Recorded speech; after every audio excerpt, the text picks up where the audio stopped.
তুমি আমার আব্বাকে মেরো না।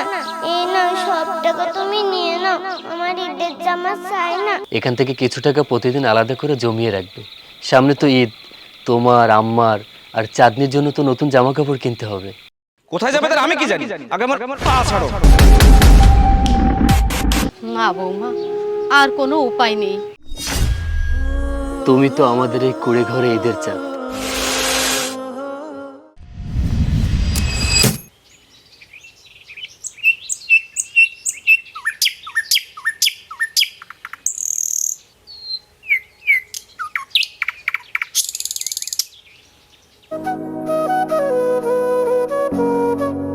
শোনো, আমি বের হচ্ছি, দুপুরের আগে চলে আসবো। আম্মা,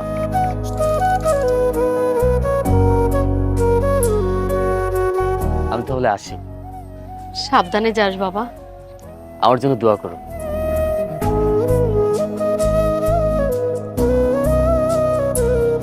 হে আল্লাহ, আমার ছেলেটার একটা চাকরির ব্যবস্থা করে দাও আল্লাহ। বৌমা, আমিও তাহলে আসি, আমারও কাজের দেরি হয়ে যাচ্ছে। আচ্ছা আম্মা, তুমি থাকো।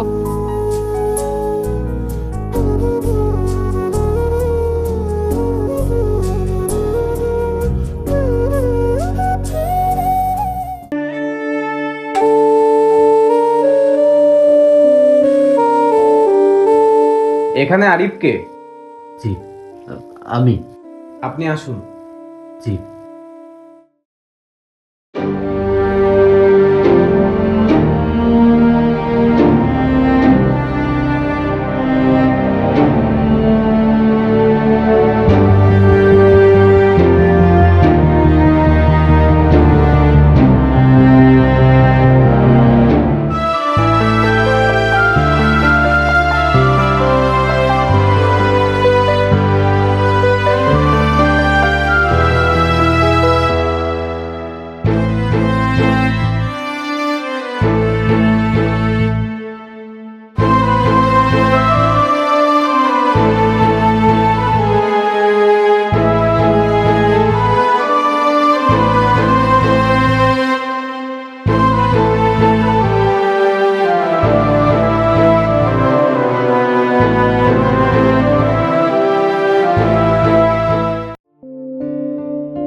আব্বু তুমি এসেছো? আব্বু এসেছে, আব্বু এসেছে। এই তো মা, বসো। হাতে কি হয়েছে এটা? ও তুমি এসেছো, বসো, আমি পানি নিয়ে আসছি।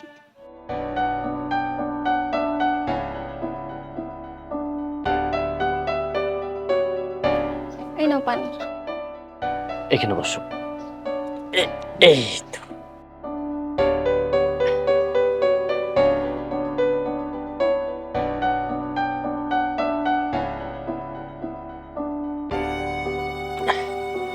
এই নাও। কি গো, কোনো চাকরি বা কাজের সন্ধান পেলে? না, আজও চাকরিটা পেলাম না। কি যে করব কিছুই বুঝতে পারছি না। আর 1 মাস বাদে ঈদ। ঈদে অন্তত তোমাকে আর মেয়েটাকে একটা নতুন জামা কিনে দেওয়া তো আমার দায়িত্ব। আব্বু, এবার ঈদে 2টা নতুন জামা কিনে দিতে হবে। ঠিক আছে মা, তোমাকে 2টা নতুন জামা কিনে দেব। কি মজা, কি মজা, আমার আব্বা 2টা জামা কিনে দেবে। আচ্ছা ঠিক আছে, আব্বু তোমাকে নতুন জামা কিনে দেবে, তুমি বাইরে গিয়ে খেলা করো। আব্বু মাত্র আসলো না, আব্বু একটু বিশ্রাম নিক, যাও। সাবধানে খেলা করো।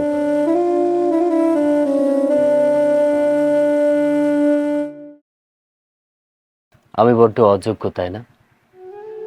না পারলাম ভালো স্বামী হতে, না পারলাম যোগ্য বাবা হতে। আরে কিসব উল্টো পাল্টা বলছো তুমি? আল্লাহ যা করেন ভালোর জন্যই করেন, দেখবে একদিন ভালো কিছুই হবে। তুমি এত টেনশন নিও না তো, আমরা যা আছি ভালোই আছি। এত অভাবের সংসারে থেকেও তুমি আমাকে সান্ত্বনা দিচ্ছ। আমি সত্যি অনেক ভাগ্যবান। যে তোমার মতো একটা বউ পেয়েছি। আচ্ছা, একটা কথা বলবো? হ্যাঁ বলো। চাকরি যে করতে হবে এমন তো কোনো কথা নেই, আমরা চাইলে তো অন্য কিছুও করতে পারি। অন্য কিছু মানে কি করব? এই যেমন ধরো একটা ভ্যান বা অটো রিক্সা কিনেও তো চালাতে পারো। আর তুমি কি পাগল হয়ে গেছো? একটা ভ্যান বা একটা অটো রিকশার কত টাকা দাম? এত টাকা আমি কোথায় পাবো? সেটাও তো একটা কথা। আচ্ছা, একটা কাজ করলে কেমন হয়? আম্মাকে বলে চেয়ারম্যান সাহেবের কাছ থেকে কিছু টাকা ধার নিয়ে আমরা যদি একটা ভ্যান বা একটা অটো রিকশা কিনি, তাহলে কেমন হয়? পরে না হয় আস্তে আস্তে কাজ করে চেয়ারম্যান সাহেবের টাকাগুলো শোধ করে দেব। আর তাছাড়া আম্মা তো চেয়ারম্যান সাহেবের বাড়িতে কাজ করে। আম্মা যে চেয়ারম্যান সাহেবের কাছে টাকা চাইলে আমার বিশ্বাস চেয়ারম্যান সাহেব না করবেন। হ্যাঁ, সেটা হলে তো অনেক ভালোই হয়।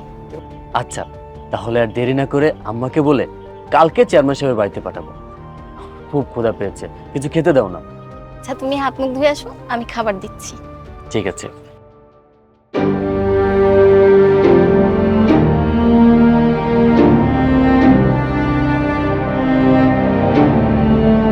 চেয়ারম্যান সাহেব, আসসালামু আলাইকুম। ওয়ালাইকুম আসসালাম। কি ব্যাপার আমিনা বিবি? মাস তো এখনো শেষ হয়নি, এর মধ্যেই চলে এলে বেতনের টাকা নিতে? না সাহেব, বেতনের জন্য নয়, আপনার কাছে একটা সাহায্যের জন্য এসেছিলাম। সাহায্য? তা কেমন সাহায্য শুনি? আসলে সাহেব, আমার ছেলেটা বিএ পাশ করে বসে আছে, বিভিন্ন জায়গায় চাকরির জন্য চেষ্টা করছে কিন্তু পাচ্ছে না। তাই ভাবছিলাম ছেলেটাকে একটা ভ্যান বা অটোরিকশা কিনে দেব, তাতে যদি আমাদের অভাব একটু দূর হয়। তা চাকরির পেছনে না ছুটে নিজেই স্বাবলম্বী হবে, এটা তো খুব ভালো কথা। কিন্তু এখানে আমি কিভাবে সাহায্য করতে পারি? আসলে সাহেব, একটা ভ্যান বা অটোরিকশার তো অনেক দাম, আমার পক্ষে তো কিনে দেওয়া সম্ভব নয়। তাই ভাবছিলাম আপনি যদি আমাকে একটু সাহায্য করতেন, আমি সারা জীবন আপনার কাছে কৃতজ্ঞ থাকতাম। আমি কথা দিচ্ছি সাহেব, আপনার টাকা আমি সব শোধ করে দেব। সুযোগটা হাতছাড়া করা ঠিক হবে না। দেখো আমিনা বিবি, 1 মাস বাদেই তো ঈদ, আর তাছাড়া আমার কাছেও টাকা পয়সা খুব কম আছে। তবুও তুমি আমার পুরনো লোক, দীর্ঘদিন আমার বাড়িতে কাজ করছো, আমি তোমাকে খালি হাতে ফেরাবো না। আমি তোমাকে 50,000 টাকা দেবো, কিন্তু তার জন্য তো তোমাকে কিছু জামানত রাখতে হবে। আর তাছাড়া কাগজে কলমে কিছু লেখাপড়ার বিষয়ও আছে। তারপর না হয় তুমি আস্তে আস্তে কাজ করে টাকা শোধ করে দিও। সাহেব, আমি তো গরিব মানুষ, আমার তো কিছুই নেই, তবে ওই ভিটে বাড়িটুকু আছে, সেটা নয় জামানত দিয়ে আপনি আমাকে কিছু টাকা দিন। ঠিক আছে, কাগজপত্র আমি রেডি করে রাখবো, তুমি কাল এসে দলিলটা জমা দিয়ে টাকাটা নিয়ে যাও। আচ্ছা সাহেব, আমি তাহলে কালকেই জমির কাগজপত্র নিয়ে আসবো। এখন তাহলে আসি। আসসালামু আলাইকুম। ওয়ালাইকুম আসসালাম।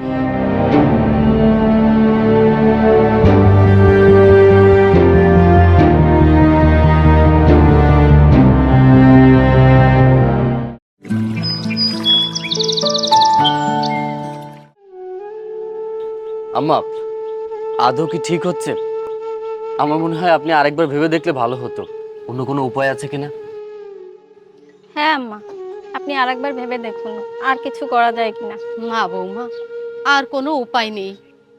কিন্তু আম্মা, আমার তো খুবই ভয় হচ্ছে, যদি সময় মতো চেয়ারম্যানের টাকাগুলো পরিশোধ করতে না পারি, তাহলে তো আম্মা আমাদের মাথা গোজার এই শেষ সম্বলটুকু, এটুকু তো আমরা হারাবো। বাবা, আমি জানি যতদূর সম্ভব চেয়ারম্যান ভালো মানুষ, আর তাছাড়া তোর উপরে আমার ভরসা আছে, নিশ্চয়ই আমাদের সম্পত্তির কোনো অসুবিধা হবে না। তুই দেখিস, তুই ঠিক পারবি বাবা। আমার দেরি হয়ে গেল, আমি আসি বাবা। আচ্ছা মা, সাবধানে যেও।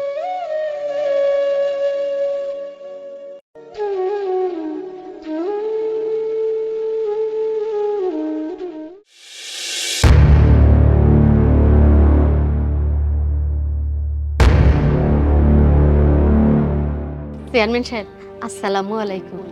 ওয়ালাইকুম আসসালাম। সাহেব, এই যে দলিল। ও, নিয়ে এসেছো?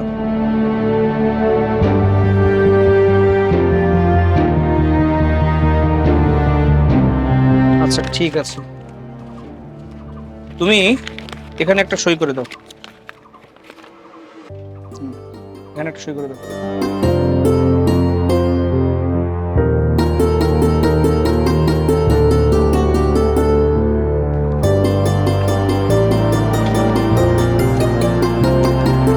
এই নাও তোমার টাকা। আচ্ছা সাহেব, তাহলে আমি আসি। আসসালামু আলাইকুম। ঠিক আছে, ওয়ালাইকুম আসসালাম।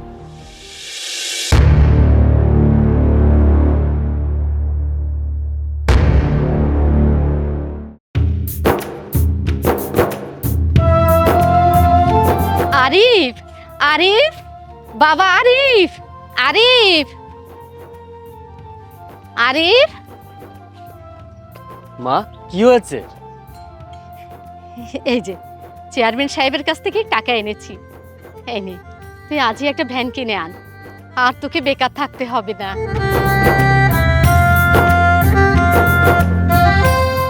ঠিক আছে আম্মা, আমি এক্ষুনি যাচ্ছি ভ্যান কিনতে।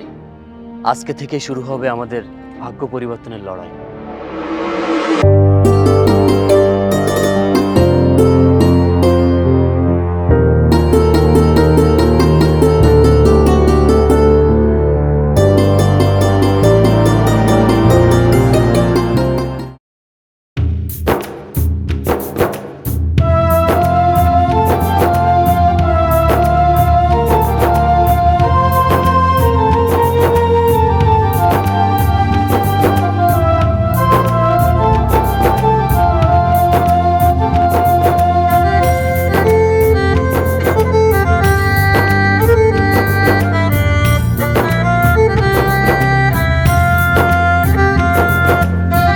আম্মা, আম্মা, নীলা, নীলা, আরে কোথায় তোমরা?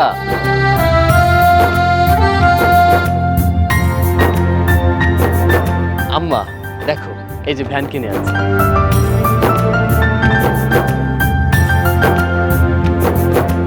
আম্মা, এই দেখো আমাদের নতুন ভ্যান। আজ থেকে তোমাকে আর কষ্ট করতে হবে না। হ্যাঁ আম্মা, আজ থেকে আর আপনার কোনো কষ্ট করা লাগবে না। হ্যাঁ বৌমা।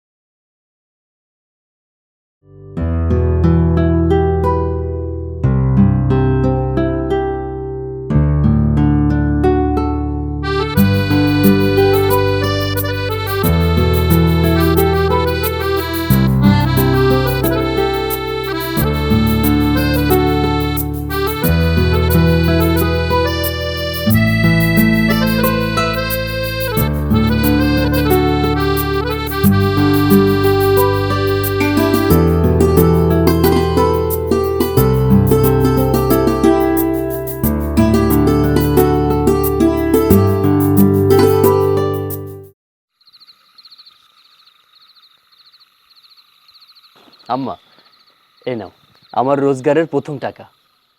আলহামদুলিল্লাহ। বাবা, আমি খুব খুশি হয়েছি। নে, এই টাকাটা বৌমার হাতে দে। মেয়েটার সংসারের জন্য খুব কষ্ট করে, ওই সংসার চালাতে পারবে। ও একটা লক্ষ্মী মেয়ে। যা বাবা, বৌমার হাতে দে। আচ্ছা আম্মা।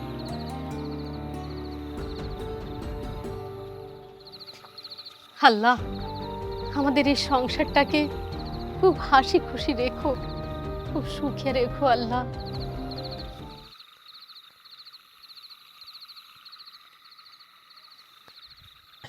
চাঁদনি কোথায়? ও তো ঘুমিয়ে গেছে। এই নাও আমার রোজগারের প্রথম টাকা। এখান থেকে কিছু টাকা প্রতিদিন আলাদা করে জমিয়ে রাখবে। সামনে তো ঈদ, তোমার, আম্মার আর চাঁদনির জন্য তো নতুন জামা কাপড় কিনতে হবে।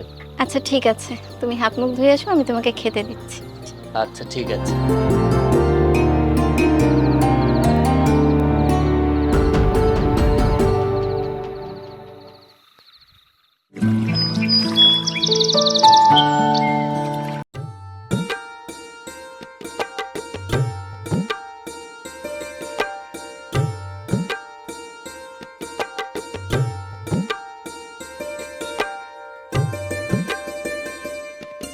নীলা, নীলা, কই তুমি? আসছি।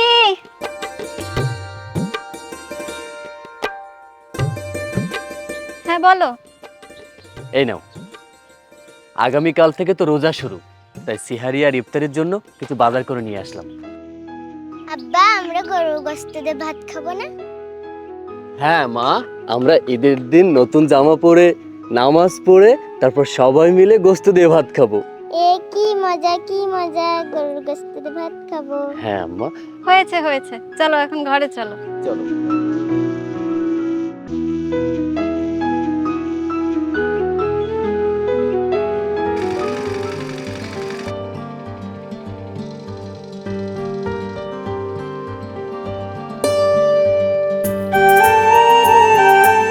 সাহেব,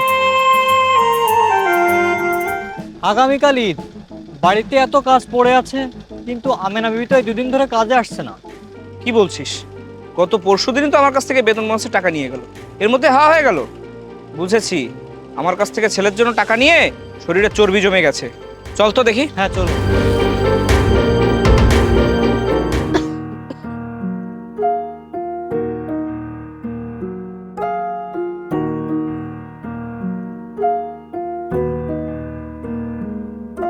আম্মা, 2 দিন ধরে তোমার শরীরটা খুবই খারাপ, তুমি ঠিকমতো কাজেও যেতে পারছো না।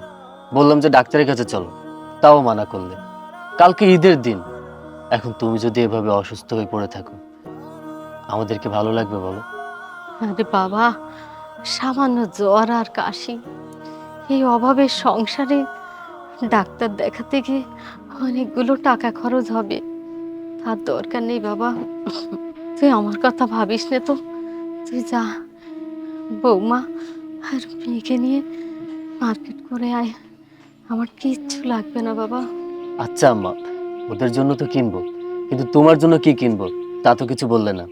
পাগল ছেলে, আমার জন্য কিচ্ছু আনতে হবে না। মেয়েটা কতদিন ধরে গরুর গোস্ত দিয়ে ভাত খেতে চাচ্ছে। তুই যা বাবা, তুই তুই একটু গরুর গোশত নিয়ে আসিস, আমি নিজের হাতে রান্না করে আমি ওকে খাওয়াবো। আচ্ছা ঠিক আছে আম্মা। আমেনা বিবি, আমেনা বিবি। চেয়ারম্যানের গলা মনে হচ্ছে।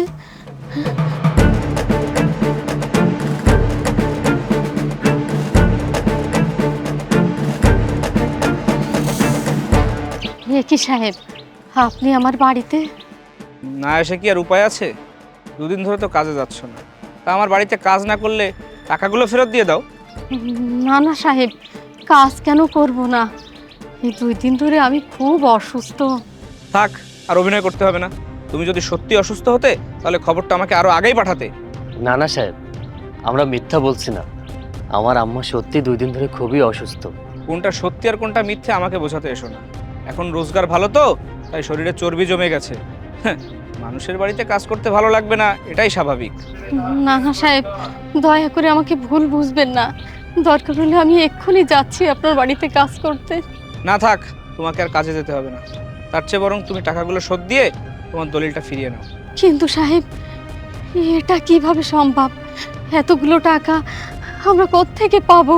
কোথায় পাবে তার আমি কি জানি। শর্ত অনুযায়ী টাকা যদি শোধ করতে না পারো, তাহলে এই পুরো বাড়িটাই এখন আমার। এই বাড়ি থেকে তোমরা বের হয়ে যাও। মানে এসব কি বলছেন সাহেব? এমন তো কোনো শর্ত ছিল না। ও, তার মানে কি আমি মিথ্যা বলছি? এই দেখ, এই কাগজে সবকিছু লেখা আছে, আর তোর মায়ের সইও করা আছে।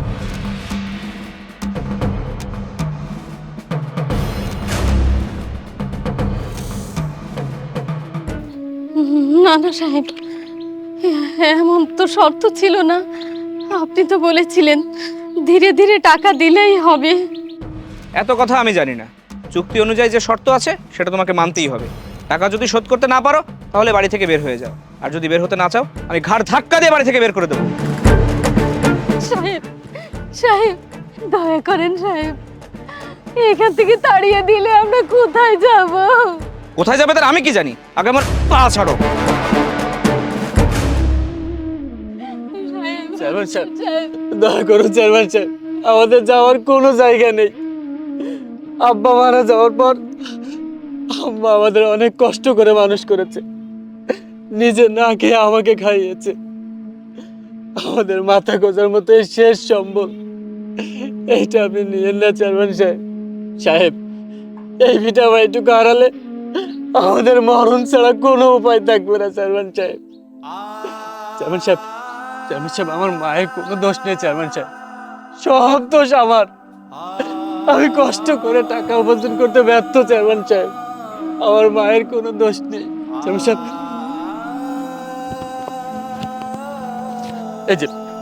এই যে চেয়ারম্যান সাহেব, এই টাকাগুলো আমি অনেক কষ্ট করে উপার্জন করেছি। ঈদের সময় আমার মেয়েটাকে একটা নতুন জামা কিনে দেবো বলে। চেয়ারম্যান সাহেব, এই টাকাগুলো আপনি নিয়ে নিন, তবুও আমার বাবার রেখে যাওয়া এই শেষ সম্বল ভিটা বাড়িটুকু আপনি নিয়েন না চেয়ারম্যান সাহেব। চাচু, তুমি আমার আব্বাকে মেরো না। এই নাও সব টাকা তুমি নিয়ে নাও, আমার ঈদের জামা চাই না। তুমি আমার আব্বুকে ছেড়ে দাও। কি চেয়ারম্যান সাহেব, টাকাটা হাতে নিয়ে কি লজ্জা লাগতেছে? আর লজ্জা লাগাটা তো স্বাভাবিক। এই ছোট্ট মেয়েটা পরিবারের খুশির জন্য নিজের সুখকে বিসর্জন দিয়েছে, আর আপনারা বড়লোকরা না নিজেদের হীন স্বার্থটুকুও ত্যাগ করতে পারলেন না। মানে কি বলতে চাও তুমি? কিছু না সাহেব, শুধু এটুকু বলতে চাই, আপনাদের বড়লোকদের না সুখ টাকায়, আর আমাদের মতো গরিবের সুখ বন্ধনে। আর এই পারিবারিক বন্ধন টিকিয়ে রাখার জন্যই আমাদের যত সংগ্রাম। হয়েছে, থাক। এখন তুমি আমাকে জ্ঞান দিতে এসো না। জ্ঞান নয় চেয়ারম্যান সাহেব, আমি পুরো টাকাটাই পরিশোধ করতে এসেছি। আমি ওদের হয়ে এই নেন সব টাকাই পরিশোধ করলাম, আপনি ওদের দলিলটা ফিরিয়ে দিন।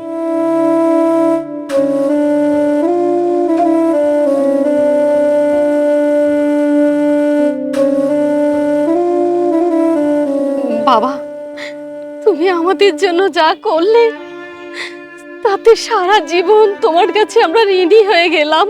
চাচি, মানুষ হয়ে যদি মানুষের বিপদে নাই দাঁড়াতে পারি, তাহলে মানুষ হওয়ার সার্থকতা কোথায় বলেন? ভাইজান, আরে কি করছো? তোমার জায়গা পায় নাই, বুকে আসো। চলো। চাচু, তোমরা কোথায় যাবে? আমরা এখন বাজারে যাব, তোমার জন্য নতুন জামা কিনবো আম্মু। আমাকে নেবে না? হ্যাঁ মা, তুমি তো আমাদের এই কুড়ে ঘরে ঈদের চাঁদ, তোমাকে না নিয়ে কোথাও যেতে পারি? চলো। ও